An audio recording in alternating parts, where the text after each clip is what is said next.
Good evening all, and welcome. Tonight, we're going to be venturing to the lowest and darkest parts of the scariest homes. So get comfortable and join me in the basement. And let the darkness take control. I have a story that I would like to share. And it's something that has shaped the way I raise my son, and how protective I am of him. The reason I didn't have children until I could make my home a fortress.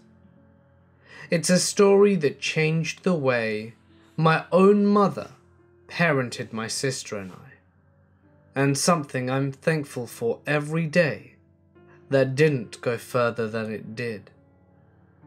I was around 5 years old when my family moved to a small town in eastern Tennessee from Baltimore city center because my dad had been laid off. They were pregnant with my baby sister. Now my mum wanted to start anew closer to her family in a more rural area, better suited for raising kids. Or so they thought.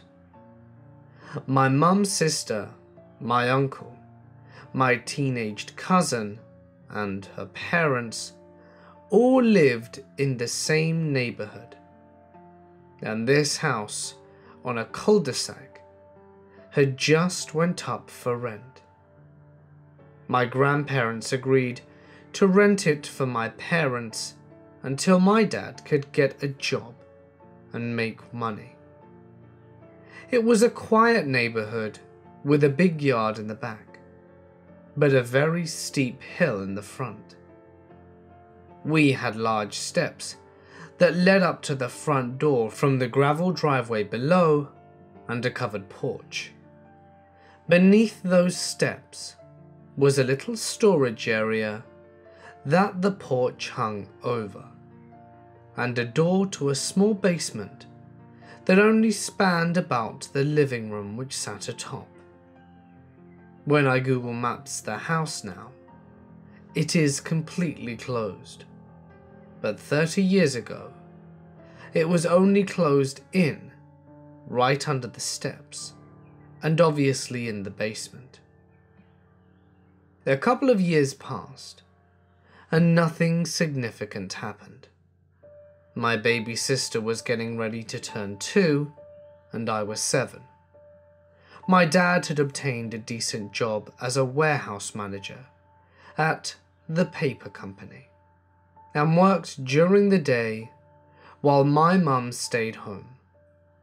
Almost every day, my grandmother and aunt would walk over, and while they were inside talking and having coffee, my sister and I would usually go outside on their front porch and play with dolls, or I'd read to her on the swing while my mum had her conversations. Usually, they would migrate out onto the porch and spend time with us on the porch swing until it got later into the afternoon, and everyone would go home to start dinner. One afternoon, the neighbor's daughter Nikki was over, and we were playing with one of those mats that had the tracks on it, and I was using my Hot Wheel cars. Lying down on our chests while we pushed the cars around, I noticed out of the corner of my eye a small twig sticking up from a hole on the other end of the porch near the swing. I sat up and asked Nikki if she saw it too. She was a little older and knew my cousin well, so she said, "Yeah, it's probably Devon messing with us." So we go over and pull it out, except when we did that, whoever it was pulled the twig back hard and gave me a splinter and made me fall. Pride wounded, I got my sister and went in to tell my mum, and Nikki went home. I'm not sure why I didn't mention this twig incident to my mum that day. To be honest, maybe I thought I would just get my cousin in trouble, or perhaps I was spooked. Maybe I was just 7 and careless. I can't remember what I was or wasn't thinking. A couple of days later, I was outside on the porch alone, while my sister napped, painting on an easel that I had received from my grandmother. My mother was inside cleaning, and I noticed, again, this twig sticking up from the hole. Mind you, there were roughly some 20-odd steps up to our porch, so it's not like we were right on the ground. Someone had to be down there poking it up through the hole. I walked over to it and got down on my knees and said, "Devon, you're not going to give me a splinter again. I'm telling my mum." And that's when whoever it was replied in an almost quiet whisper, "I'm not Devon." His voice sounded low and scratchy, and I couldn't quite make out, so I leaned down and looked through the hole. I didn't see anyone, so I said, "What?" And he said, "Come down here. I want to play with you." I said, "I'm telling." And he very angrily said, "If you tell anyone, I will get you." So I screamed, ran in, and told my mum. She came outside and looked all around, but didn't see anyone. She called my dad at work and he came home early. They still didn't see anyone, but they did see the long twig under the porch and an old table that had been up against the house moved to the middle. I remember my mum calling my aunt and telling her to tell my cousin to knock it off and stop messing with us. But I figure my aunt never said anything, otherwise they would have known it wasn't him. About a week passed by, and I had been so creeped out that I hadn't gone back outside at all. But time heals all wounds, I suppose, because when Nikki called and asked if I wanted to come over to her house to watch Lion King and build a fort in the living room, I was all in. Her dad worked graveyard, so whenever her mum would go somewhere during the day, it was so much fun to hang out with her. Her dad would sleep, and we would sneak and drink Coke and eat the candies with the jelly in the middle from her parents' office. As long as we were quiet, and I called my mum before I left so that she could watch me walk back over, we had a lot of freedom on those days. My mum watched me walk over, and we built a fort to pretend we were lions while we watched the movie. We were about halfway through the film when we heard a knock at the door. We knew we couldn't open the door or wake up her dad, so Nikki stood away from the door and called out, "Who is it?" thinking it may have been my mum. We didn't see anyone's shadow through the curtain or the door, and we were too spooked to look when there was no reply. When they didn't knock again, we got back into our sheep fort and carried on. A few minutes later, we heard something under the house, banging on the floor of the living room. Our houses were exactly the same layout, and the living rooms were directly over our small basement areas. We screamed and ran into her dad's room to wake him up. He got up and got a baseball bat and went outside to look. When he went to look in the basement, the door was wide open, and it was obvious that someone had been living there. At the time, I didn't know what they found. I just assumed he'd made a bed and it was someone homeless. My mum rushed over and they called the police.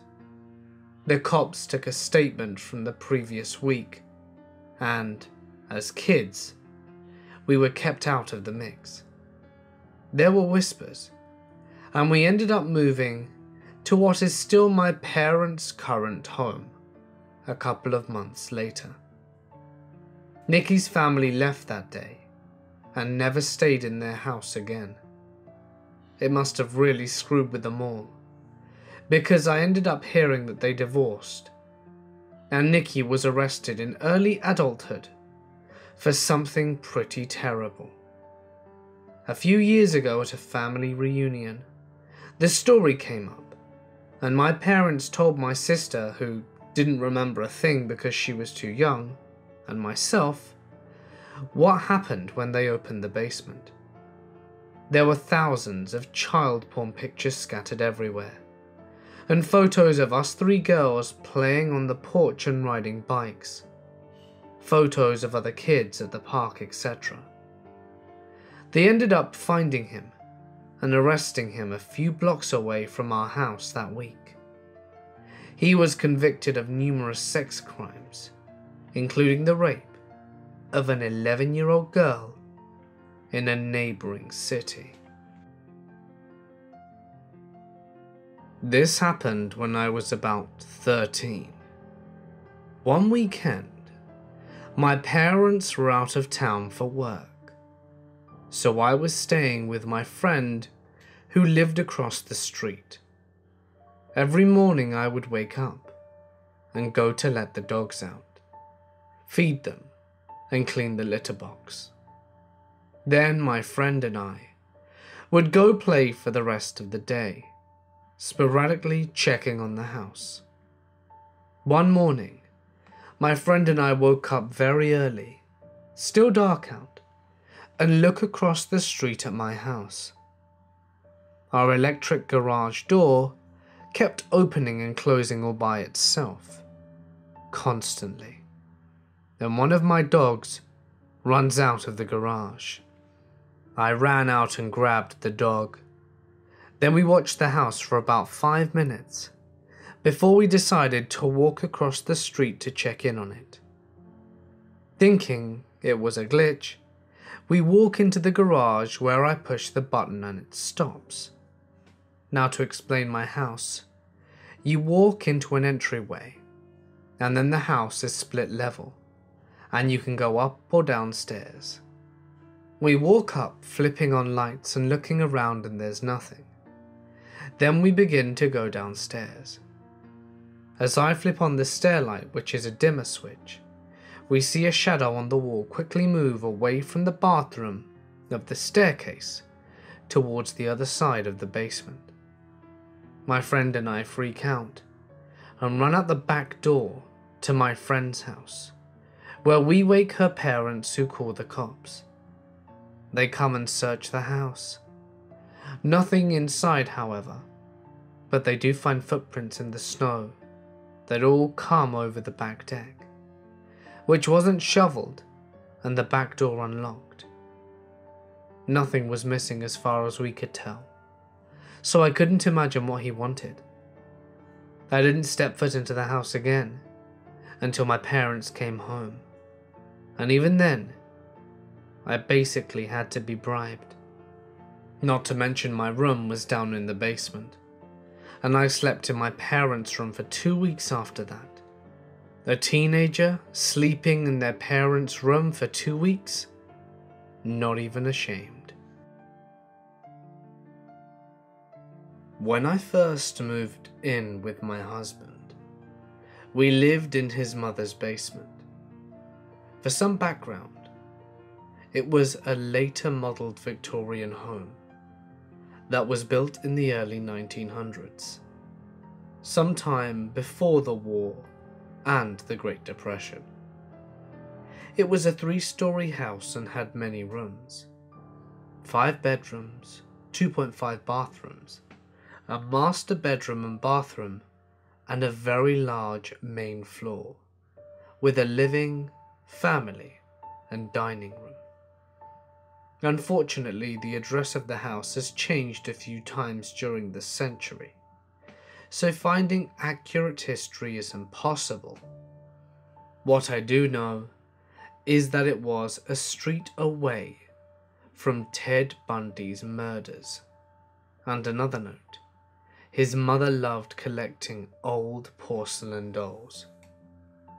When I lived here, I noticed a lot of weird stuff throughout the entire house, but the basement was the worst in Aura's sense. Before I moved in, I lived in my parents' basement, and was always known to sleep in them as a kid, so they really didn't bother me. But this one was creepy. Little things would happen, which might be written off as electrical issues due to the house being so old, but I will let you discuss. For the stairs, there are 2 light switches. The top one which mainly lit the first half and the platform, and the second one for the bottom half of the stairs. One time, I was descending the stairs, and when I turned on the second one, the first one turned off. Then when I turned on the hallway light, the second one turned off. There was also a closet door that was under the stairs that would sometimes swing open, or the basement door itself if you were on the main floor. I know, maybe someone could have been playing tricks, but you would have been able to hear someone running up the wooden stairs. Like I said, this was a very old house, and you can hear a cat walking along the floor. That's how squeaky it is. Other weird things would happen. One morning I grabbed a cup of orange juice from the fridge, and it was a Tropicana brand with the lid that you just pop up and open it. After I poured myself a glass, the lid began to flick open and closed completely independently, as if the phantom was bored and decided to just play with the lid, not in an attempt to scare us, but simply to make us known that it is and that it could. There was another time that I was cramping terribly and was using the top floor bathroom, and I heard footsteps coming up the old wooden stairs and down the hallway to the bathroom door. I first thought it was my husband or his mother handing me a muscle relaxer, so I cracked it open and saw no one there. I called out, and they were both downstairs talking. Then I began feeling things. My shirt would tug like an impatient child trying to get attention. Cold chills. My hair would brush to the side. Soon after, things began to turn on. TVs, Xbox 360s, laptops, even a blender that is unplugged and being cleaned. After that, I began to get sleep paralysis every morning that I slept there. My husband worked morning, so it would happen when I was the only one at home. It was the same episode too. It wouldn't matter in which position I slept in, but I would hear the bedroom door squeak open, the fan turn on, and the footsteps going around the bed to my side and just stop. I would feel a presence just stare me down until I was able to open my eyes and move. I was growing paranoid, to wake up alone and to have another episode. But after, my husband began leaving the bedroom and hallway lights on in the morning, and it stopped. But I would sometimes hear somebody jiggling the doorknob, and after that, I began seeing them. I would brush my teeth and see a little figure of a girl peering behind the corner at me and would hear her giggle as she opened a door after I closed it. There was this one room, however, that the lights no longer worked at, and it was the storage room, which was right next to our bedroom. I saw that it was open one day and hoped one of the cats hadn't have sneaked in. I turned on my phone light and peeked in, and there saw a little girl sitting in the far corner in the fetal position. I screamed and noped the hell out of there in tears. I began to discuss openly the experiences with my husband and his mother, and they laughed it off and began sharing their stories. They'd all seen this little girl play tricks on them, and the description matched mine. Long dark hair, and an old white 1900s sleeping gown. But this wasn't the only entity in the house apparently, just the most active. They told me that there was a dark figure that liked to choke whoever slept in one of the rooms, which was also in the basement. There was a figure that stayed on the roof and stomped around. We called him the Bootman. And there was Nana, who was my husband's grandmother, who liked being on the top floor. Before we moved out, I was doing a paranormal documentary on an old cemetery and was playing around using my mother's Canon camera. It was fairly new and barely used. No malfunctions were known, and it worked like a pro. I began taking pictures of the house and rooms, and got a few suspicious photos. One was of the garage window. A small childlike hand began to rise and form, and finally, a face, before disappearing. We took pictures of the top floor from the outside, and noticed an old woman with her hair tied into a bun, sitting in the window behind a lacy curtain. That was Nana. When we went inside to debunk it, there was no person, and the pattern of the curtain was too see-through and holy to make a human face. Then we went into the main bedroom and noticed a greasy face print on the outside window. You were able to detect every detail of the face, from the face of the eyes, nose, and lips, as well as the wrinkles on the forehead. We tried to rationalize this too, but you would need a 20-foot ladder to reach the window. There were a lot of trees, so a neighborhood kid couldn't have thrown something, and the window does not open. After I saw the print, I had a gut feeling that it was the Bootman, and he was related to the little girl. I have a strong suspicion that he killed her in the basement, probably by strangling, and right before he hanged himself.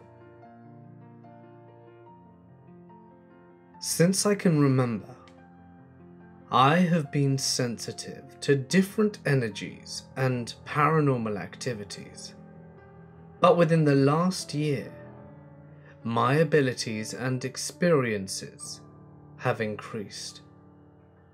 Of my husband and 4 children, I am the only one who deals with this. Well, and our family dog. But that's another story. The house that I currently live in with my family is in Missouri. It has a spacious, unfinished basement, and this is the first house we'd ever lived in that had a basement. I'm not used to basements, because they are not common in homes in my little town of New Mexico, where we are originally from. This basement has always been creepy to me.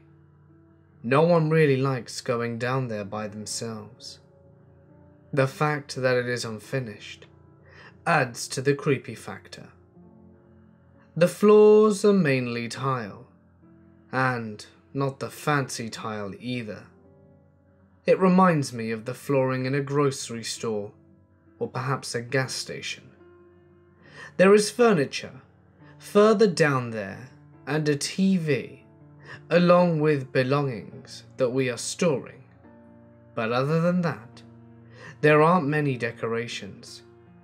It's not homely or welcoming. The lighting is not the greatest either. We have yet to replace the light bulbs with newer ones. They still work, but it gives the basement a yellow glow. The only light we've absolutely had to replace more than once in a short amount of time is the one in the laundry room. It's extra dim in there no matter how bright a bulb we use, and it flickers the way it would in a cheesy horror film, as if the basement wasn't creepy enough. I'm never too thrilled to go down there, but hey, the laundry won't do itself. My two youngest children are ages 10 and 6. They can be pranksters with each other, their teenage siblings, and sometimes my husband and I.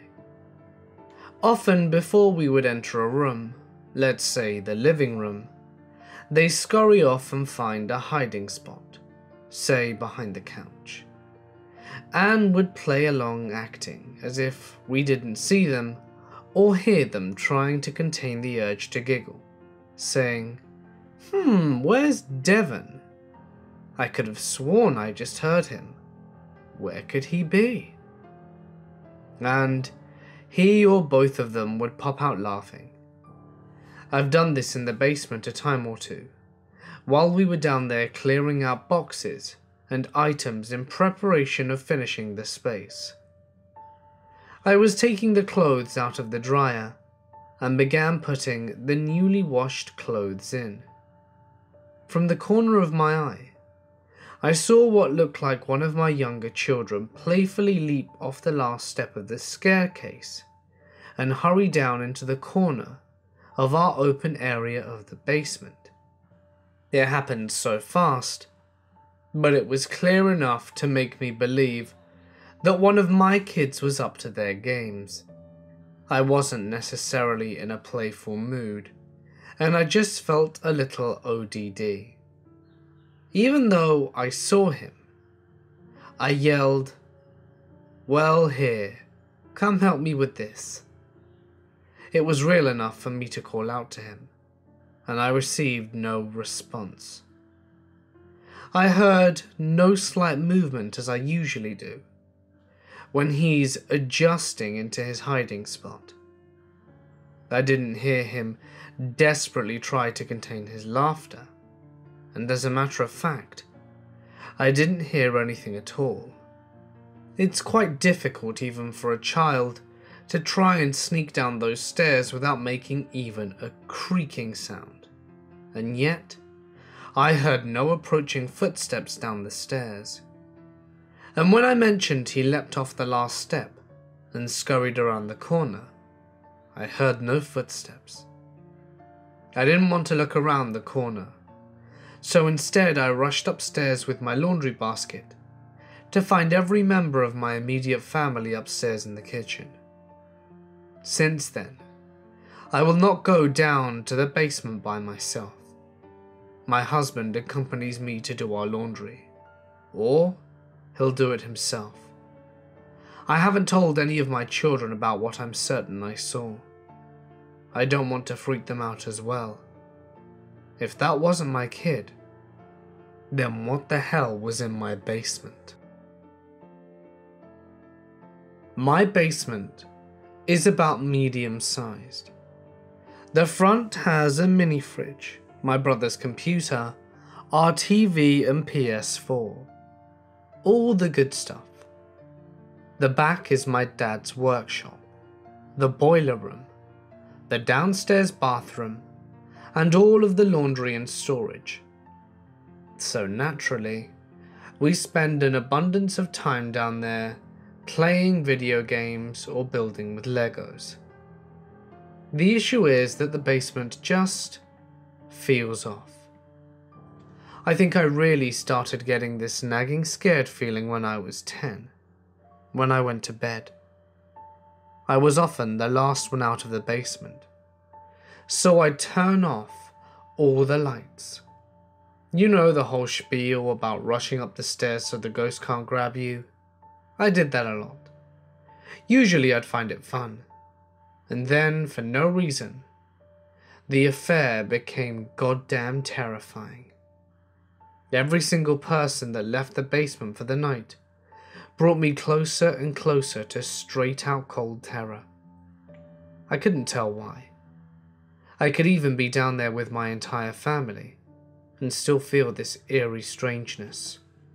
The race up the stairs became a lot less fun, and I swear to this day, I would see things peek at me from the dark, whether from the doorway to the back of the basement, or through the curtains above the shelf that peeked into the boiler room, or down the basement stairs into the dark.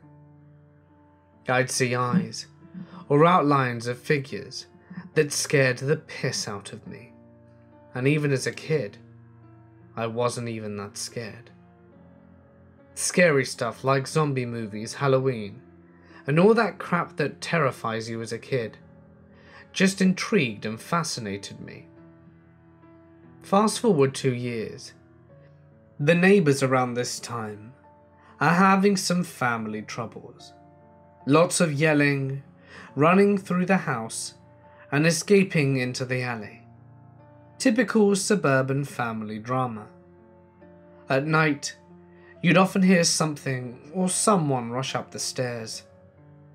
We live with houses built right on top of each other, with a single wall between my house and theirs being the only thing keeping the two houses separate. I'm unsure of the correct term for these types of houses, but anyway, when I'd ask my parents, they'd tell me it was just the people next door, except I knew for a fact that it wasn't, and I learned this a lot later. I learned that by the time I was 13, the kids had all moved out to college or out of state, leaving just my neighbor, who was by all means not an athletic or fast lady in the house. She was not the type of woman, even in her prime, to bum rush it up the stairs, and yet, as I said I recently discovered when I was 15, the sound would continue.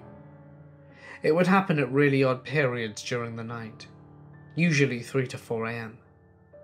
Sometimes it would be so loud that I'd wake up, and I just used to cover my head under my blankets, despite the fact that my parents assured me it was just the neighbors, and I waited for the footsteps to cross from my kitchen to the upstairs hallway, which thankfully never happened. Fast forward some more to when I was 16. That was a little recent, so I recall the events better. Though the stair running stopped, there were still things off about it. For one, I had adopted a healthy, radical paranoia of my father's workshop, which is strange as I never had a problem with it up until the racing up the stairs stuff happened. I would have a nightmare about it, constantly, and turning the workshop light on, simply for the sake of being down there, is something I ended up doing a lot, only for it to fail, and some shadow creature would burst out before I'd wake up. The nightmare was recurring. Sometimes there would be variation, the lights working or not, me turning it on, the layout of the basement itself, but it was always the same dark figure. I say maybe 7 foot tall, tall enough to be hunched with long spindly arms and legs. Every day, I would grow more and more afraid of going back down. To go to the bathroom down there was pretty much taboo, in not just me, but my entire family. All of our reasons narrowing down to this one nagging feeling that we definitely shouldn't be going down there. Despite being older and an extremely avid horror and paranormal fanboy, we were all terrified. I would make sarcastic jokes to a guy with a gun to my head. Nothing terrified me more in the entire world than being down there alone. Which leads me to the first event. I remember it not being because of what happened, but because of what I felt, and what it led to. I was sitting down playing my new PS4, when the shit in the back starts going haywire. I peeked through the curtains, as the door had broken years ago, to see what was going on. Above the sink, there was a big steel row of shelves that goes up to the ceiling, full of boots and beach equipment and bags. Everything had fallen down all over the basement floor. Despite my fear of the back room, the only thing that I could remember was the feeling of panic, knowing I'd have to clean it up. Then I felt a chill go down my spine. I've felt chills like this before, when seeing a nasty insect or something else equally gross. But this chill seeped into me, like some primal warning shot to run as fast as I could in the other direction, up the stairs and out the door, then burn down my house and salt the ashes. It was a chill that led to a silent open mouth, bugged out eyes, and my entire body shaking like a leaf. Eventually I moved, just sprinting up the stairs to my room. My parents cleaned up the mess themselves, and I didn't go back until next morning. This leads me to the events of present day. Being down there is less scary now that I'm older and a lot more mature, but there is always that feeling that I couldn't ignore. But then, it started to resume.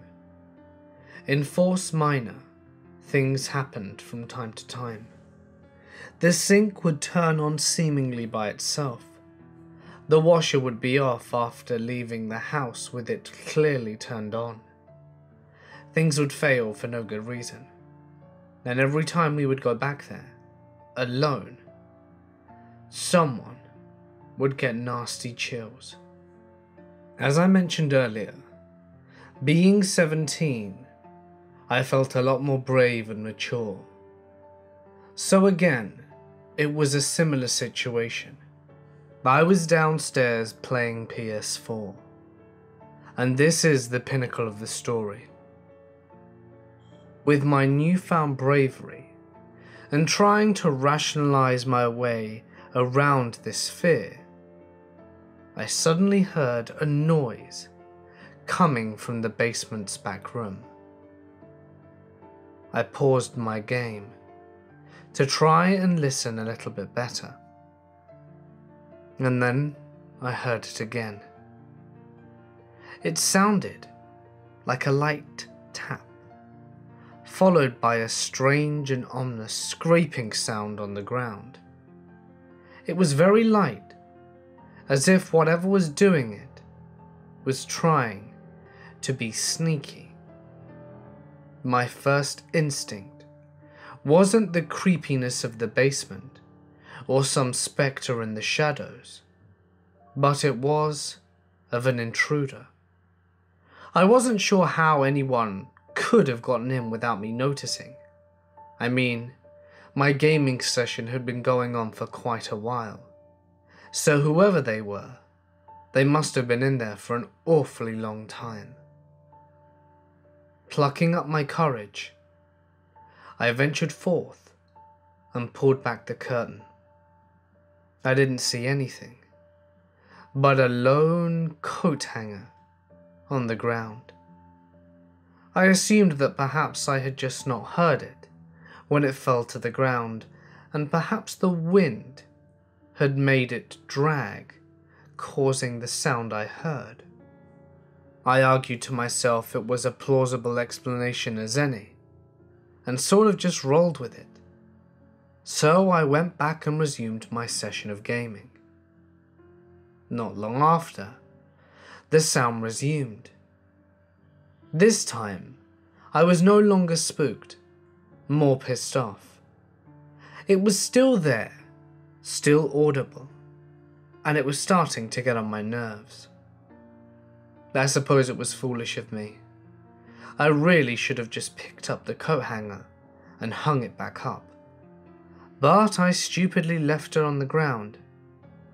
So, without really thinking about it this time, I told myself I would just go back, hang up the coat hanger, and then resume my gaming in peace.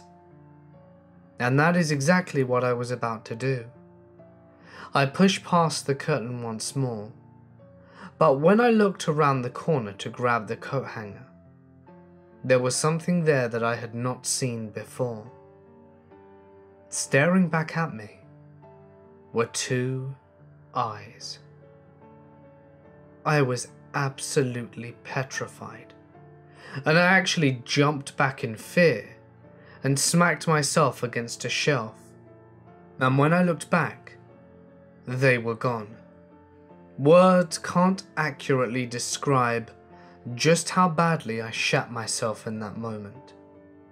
Not only because of what I saw, but because I was feeling so brave before and so comfortable after exploring and verifying that there was nothing there the first time, that this spectre caught me completely off guard. I didn't continue with my gaming session. I ran up the stairs and waited for my parents to come home to ask them if they could please go downstairs and turn off my PS4. I've been very reluctant to go down since, and haven't shared this experience with any members of my family, because despite the fact that we all feel very uncomfortable and have the sensation of a strange energy from down there, I am the only one that has ever seen anything, and I don't want to frighten them. But goddamn, I don't even know how to explain that. I hope we move soon, because I really do not want to have another encounter with whatever this thing was. I sleepwalk and sleep talk a lot. I've said and done a lot of wacky things while I'm asleep, and I've also done some creepy things. One thing I do a lot in my sleep is get up and go somewhere else. The night in question I had done this, but instead of going onto the couch or the chair or floor or something, I went to the couch all the way down in my basement. My basement has a lock on it that can only be accessed from the outside of it. When I woke up, after realizing I had probably sleepwalked downstairs, I walked up the stairs to leave the basement. But the odd thing was, it was locked. If I walked downstairs to go to sleep, unlocking the door to do so, then how could the door be locked? I was the only one home that day, and lived somewhere very rural and isolated, so there was no one about who could have locked the door. The time was 2 a.m, which is even more odd, because I never wake up in the middle of the night. I climbed out of a window in my basement and went back into my house and checked to see if the door was still locked. It was. Nowadays, this freaks me the hell out. But at that point, I was asleep, so I was like, okay, and went back to sleep elsewhere. My friends would probably think me insane. This was about 10 years ago when I was 6 or 7. I used to have a tiny plastic blue table in my basement that I could use for colouring because my parents didn't want me drawing all over the kitchen table. Anyway, my brother and dad had gone upstairs to grab food because they were watching a football game on the basement TV. The little blue table was tucked away in a dark corner. Our basement only has small pull cord lights, so there's only some light dotted around. At this point I wasn't scared, because I was young and didn't understand, until I felt like someone was watching me. I looked up and turned to my right by my father's washer and dryer, and I faintly saw a transparent man staring at me. He was clad with a suit and with dress shoes. He also had glasses and a moustache, and I have never been so scared in my life. I have also never screamed so loudly or run so fast. Once I was finally able to regain my composure, I told my mother what happened. I described him, and her face dropped. She went into the next room and started looking around for something on a shelf. Once I saw what she grabbed, my face dropped as well. She had a picture of my grandfather who passed away long before I was born. I had described him perfectly. I know I shouldn't be afraid to go into my basement, but now it just gives me the creeps, and I refuse to go there unless someone is down there with me. This happened about 7 or so years ago, when I was still living at home with my mum. We lived on the first floor, my aunt on the second, and our neighbour on the third, who we were close with, Cindy. We're all friends in our building, and never felt unsafe or uneasy at any time. One day my mum was doing laundry in the basement, and noticed a couple of her blankets were missing. She thought it was odd, and thought that perhaps my auntie had mistakenly taken them. So she was kind of like, whatever, about it. A couple of days later she hears noises in the basement. We lived on the first floor, and you could hear everything from down there. It was late at night, so she didn't want to go down there and check it out, but she went outside onto the porch to have a cigarette, and noticed that the cellar door leading outside was open, when she always closed it at night. She closed it and went inside, thinking maybe the wind made it open and a raccoon or something had gotten in the basement, as it had happened before. Nothing weird happens for over a week, until she starts to notice that clothes are missing. She knows something is up, because my dad is the only male in the building, and it was men's clothes that were missing. And it smelt really badly down there. She brings it up with my aunt, and also asks about the blankets, but my aunt says she never touched them. And the next day my mum was doing laundry again, and noticed in her empty flower pot in the basement there was human feces. Quite a lot. Like someone was using it for a while. She was disgusted and freaked out, and she decides to check the back room of the basement. I've never liked going back there, no matter how much light you shine. Then she notices something stir under a sleeping bag. It was a man. My mum freaked out and asked who the hell he was, and said she was going to call the cops. My aunt heard the racket and came down to the basement and recognized him. Turned out it was Cindy's brother, who apparently had nowhere to live because he was a drug addict and generally not a very good person. My mum told Cindy, and she spoke to her brother, and she told him that he had to leave.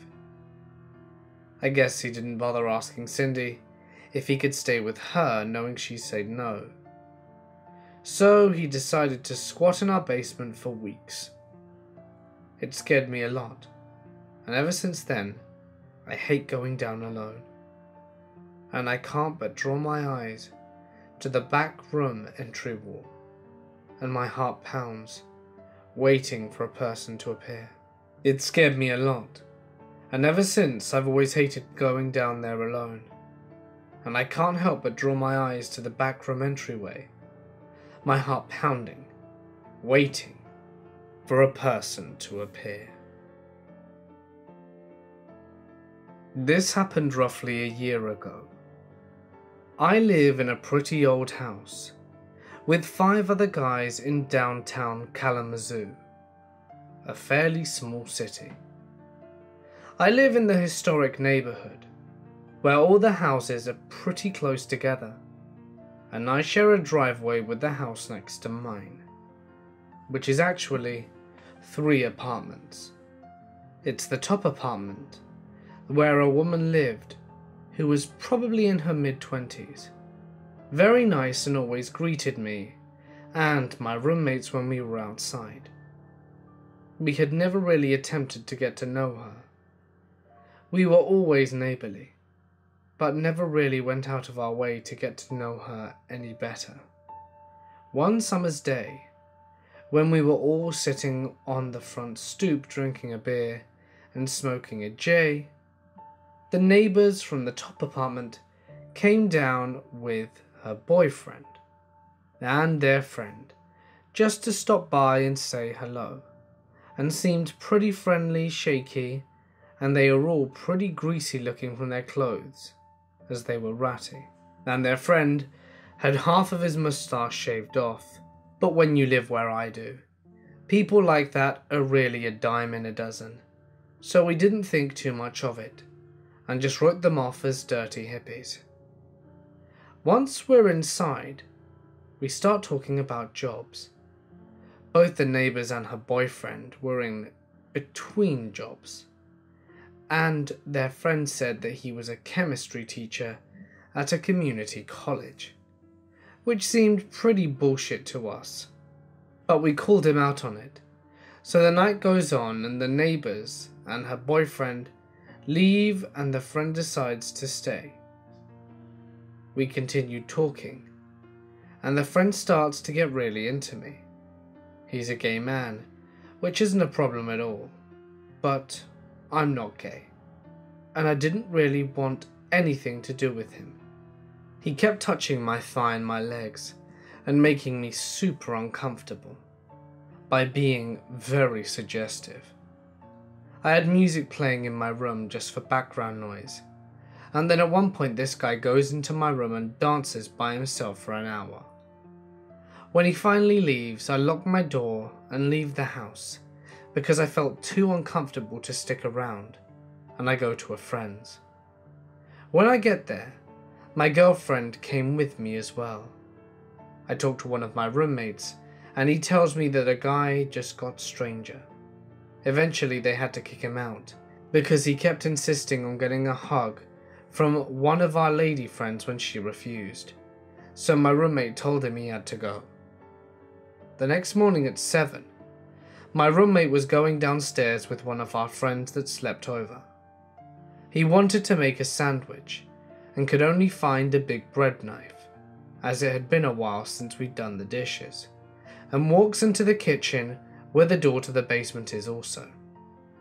As he gets into the kitchen, he saw the friend guy standing at our front door. The guy freaks out a bit because my roommate is holding a fairly large knife, and my roommate asks him why the hell he's standing in our kitchen, and he replies that he got locked out so that he came into our house to sleep in the basement. After hearing that, my roommates tell him to leave, and he does so without hesitation.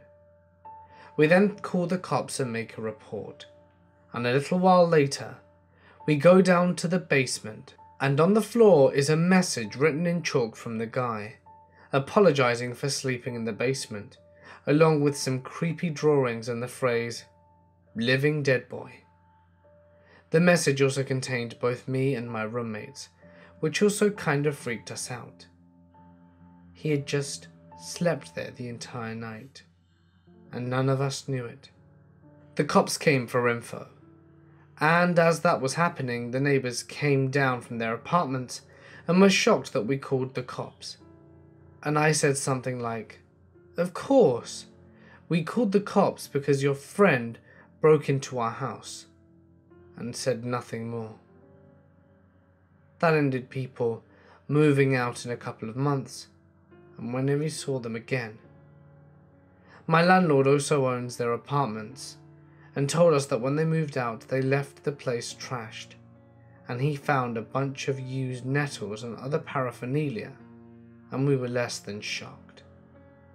I really hope not to meet this meth head again. The home I grew up in was in Long Island, New York, and the basement is lined on one side with small windows, probably about 3 foot by 1 foot, rectangular, with sliding glass planes on them. The house was built during the Second World War, so it is made of what they had at the time. Normally, we would have curtains on the inside of those windows, so nothing could see or come in. This particular day, my mother had been washing them and hadn't put them back up yet. I was around 8 or 9 years old, sitting there playing Mario 3 on my NES, when I get the distinct feeling that I was being watched by someone. I look over my shoulder to the window and see the outline of someone's face. Once they notice me looking at them, they knock on the window really loudly, vigorously wave at me, and then bolt off, hopping over the neighbor's fence into the adjacent yard. Needless to say, I was left on the NES and noped my way out of there as fast as possible. The next day the NES was moved up, and the very next day the NES was moved upstairs to the family room, and I still check to make sure the curtains are on when I am down in that basement. Hey guys, it's Mort here, and thank you so much for listening. I hope you enjoyed today's installment of Scary Stories. Basement stories I always find particularly creepy, because they offer a wide mix of paranormal and inexplicable and let's not meet, which I personally like as I love variety. And if you liked this rich variety of stories too, please feel free to drop a like, leave a comment, to let me know what you thought of the video, and it is something I would greatly appreciate. You can also make sure you subscribe and hit the bell icon to not miss a notification. My good friend Briefcase has just uploaded a video on the chilling case of the Scissor Sisters. These two girls were truly wicked. The video's been out for a few hours now, and if you haven't seen it and would like to add some horrific murder to your evening, feel free to listen, and I'll leave the link in the description for you as well as the end of the video. I'm sure that you'll all enjoy it. But anyway guys, for now I am going to sign off. Stay awesome, and I'll see you in the next one.